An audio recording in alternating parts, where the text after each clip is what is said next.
école militaire. C'est les sites stratégiques qui élaborent tous les plans d'attaque et d'asservissement d'Afrique. C'est ici que tout se passe. Merci.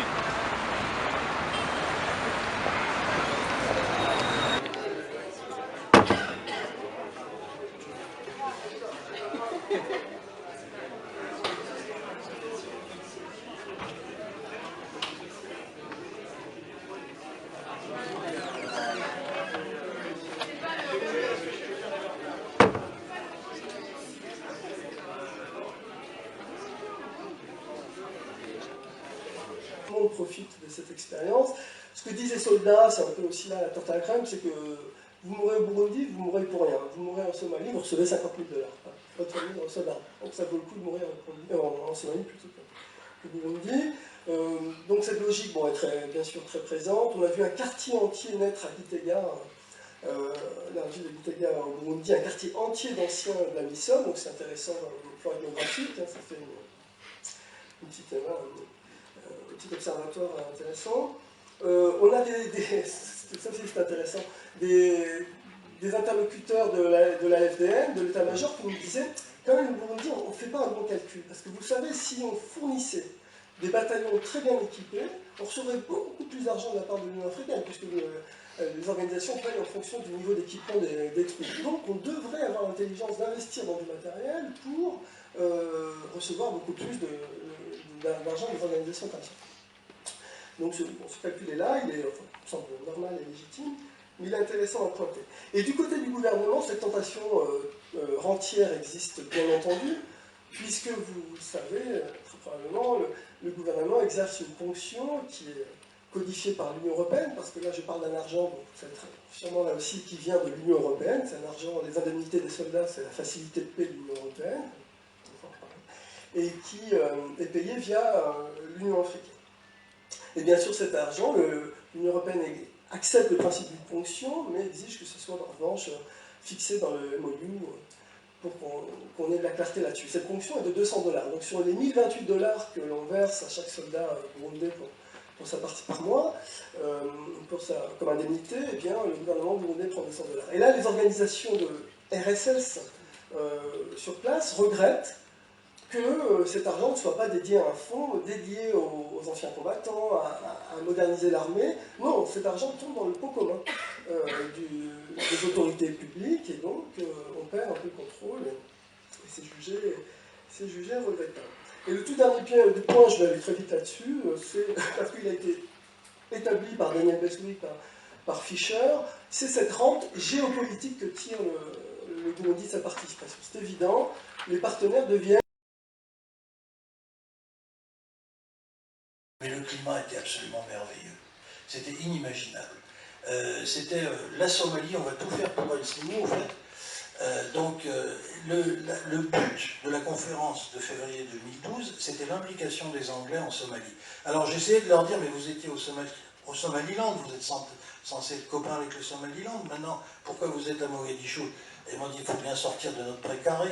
Vous aussi, vous avez votre problème de précaré, ben, nous aussi, on a notre précaré, on va en sortir. Et vous voyez Nick Kay, qui est le patron à l'heure actuelle de l'ONUSOM Croupion à Mogadiscio, parce qu'il reste un débris d'ONUSOM. UNOSOM, ONUSOM, enfin comme vous voulez. Et c'est Nick Kay qui est un Anglais, qui est le patron, et il est là pour être, disons, l'homme qui actionne les Nations Unies pour le compte de Whitehall. Et il est bon, hein, il est vachement bon, un petit peu, très bon.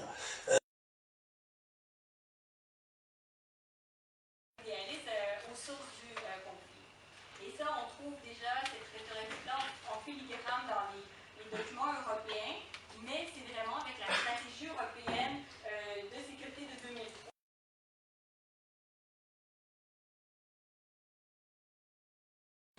Professeur de géopolitique. Donc d'abord, la parole au général Landon. Bon, merci de votre patience. Je vais essayer d'être bref dans la synthèse que je vais faire. On aurait pu finalement titrer hein, ce panel sur la MISOM, parce qu'on a beaucoup parlé de la MISOM, effectivement, hein, on pourrait faire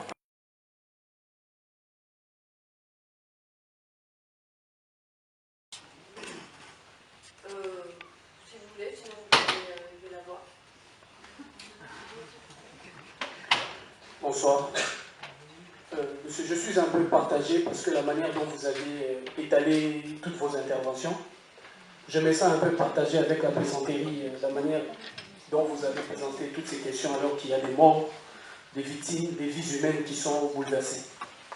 Je peine d'abord en premier, monsieur, par rapport à son intervention sur l'Organisation des Nations Unies. L'Organisation des Nations Unies ne sert simplement pas de cache-sexe aux États-Unis, mais à toute l'Europe et l'Occident. Vous avez parlé et analysé sans la voix de l'Afrique, et écoutez maintenant la voix de l'Afrique. C'est que notre voix, notre volonté est que le Français, le Belge, les Américains et les Hollandais puissent plier bagages et quitter la mère patrie l'Afrique. Notre volonté est que, général, comme vous aviez dit tout à l'heure, l'approche culturelle de l'armée française est différente de l'approche anglo-saxonne. Cette approche culturelle française, comme anglo-saxonne, est perçue par nous comme une forme de domination et d'aliénation. Donc, la volonté suprême de notre chère mère patrie l'Afrique, parce que nous en payons le prix énormément des temps de mort, des temps de milliers des enfants, des temps de milliers de vies humaines. Nous sommes en train aujourd'hui de subir les conséquences de vos politiques stratégiques en matière de défense et de diplomatie. Vous aviez échoué et vous continuez et vous entêtez.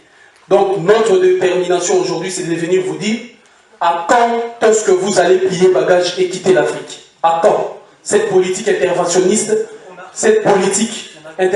cette politique que vous menez d'ingérence dans nos politiques vont prendre fin? À quand? Merci. Alors, je prends 3 questions. Oui, merci. Je vais faire bref. Donc, une question pour Gérard Poignet, quid du Kenya? Parce que je ne crois pas savoir qu'ils sont intervenus en Somalie sur commande.